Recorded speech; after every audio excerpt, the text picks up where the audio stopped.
আওয়ামী লীগ ইন্ডিয়ার লোকে বেশি প্রেম প্রীতি দেখাইছে, মুদির কুলে উঠছে, বাংলাদেশে মুসলমান কান্তি মানিয়ে নেয় নাই। আওয়ামী লীগ যখন ওর ক্ষমতা পুরা পাওয়ার আসছিল ওই সময় ঠিক না, এখন কেমনে আসবে? এটা তো যে কয়ে পাগল।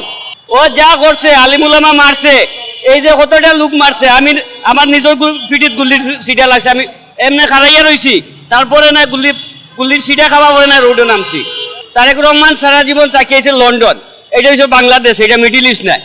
এই যে মনে হয় রাস্তা প্রথমে ইয়া কইছে কি অটো তুলবো এই না, শতকরা 80% লোক মনে হয় স্বাভাবিক চলাফেরা করে।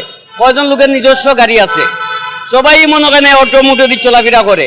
ও এই কিছু পারলো না, এই কি অটো তুলিয়া দিবে? অটো তুলবো কিসের জন্য? আলাদা রোড দেও, অটো আলাদা রোডে চলাফেরা করবো, তখন তার মেন রোডে উঠে প্রয়োজনই আসে না। ও আলাদা রোড দিতে পারবে না মানুষ। এখন আমার একজনও কইলো আমি টিএসি যাবো, আমার তো এই রুটে আইতে হইব, এই রুটে আইতে হইলে তোমার বিআইপি মারতে হইব। আমার কি আলাদা কোনো রোড আছে? আমি টিএসি আইতে হইলে আমি আলাদা রোডে নামো, এরকম তো আমার কোনো পরিবেশ নাই।